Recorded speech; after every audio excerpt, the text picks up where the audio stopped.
ഇതെന്തായാലും ഗ്യാരണ്ടി ബോംബല്ല. ഇത് പുതിയൊരു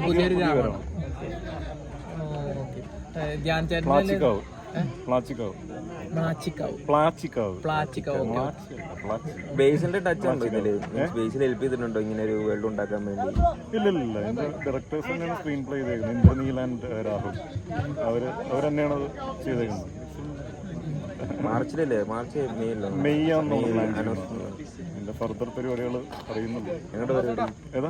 ഉഗ്രനായിട്ട് ഇൻവെസ്റ്റിഗേഷൻ ഒരു നാട്ടിൻപുറത്ത് ഇൻവെസ്റ്റിഗേഷനും അങ്ങനത്തെ രീതിയിലുള്ള പരിപാടികളൊക്കെ. സസ്പെൻസ് ത്രില്ലർ നാട്ടിൻപുറം അങ്ങനത്തെ ഒരു രീതിയിലുള്ള നമുക്ക് എനിക്ക് തോന്നുന്നു അങ്ങനെ നാട്ടിൻപുറം ബേസ് ചെയ്തിട്ട് അധികം സസ്പെൻസ് ത്രില്ലേഴ്സ് അല്ലെങ്കിൽ ഇൻവെസ്റ്റിഗേഷൻ ത്രില്ലേഴ്സ് ഒന്നും അങ്ങനെ അധികം ഇറങ്ങിയിട്ടുള്ളതാണ്.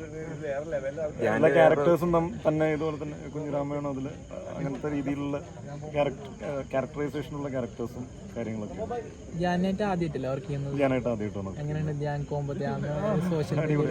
എന്നെ ഇതിനു മുമ്പ് അടികപ്പിയാരെ കൂട്ടമണി സിനിമയ്ക്ക് വേണ്ടി കോണ്ടാക്ട് ചെയ്തിട്ടുണ്ടായിരുന്നു. പക്ഷെ ആ സമയത്താണെന്ന് ആ സമയത്ത് പ്രേമം എന്താ ചെയ്തുകൊണ്ടിരിക്കുന്നത് ചെയ്യാൻ പറ്റിയിട്ടുണ്ടല്ലോ. ഇപ്പോഴാണ് അത് കഴിഞ്ഞിട്ട് കോമ്പിനേഷൻ സംഭവം ചെയ്യാൻ പറ്റും.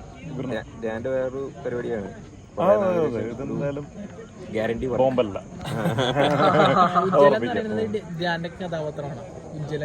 ഡിറ്റക്റ്റീവ് ഉജ്ജ്വലൻ എന്ന് പറയുന്നത് ധ്യാൻ ചെയ്യുന്ന കഥാപാത്രത്തിന്റെ പേരാണ്. ഉജ്ജ്വലന്റെ കഥയാണ് ഈ സിനിമ.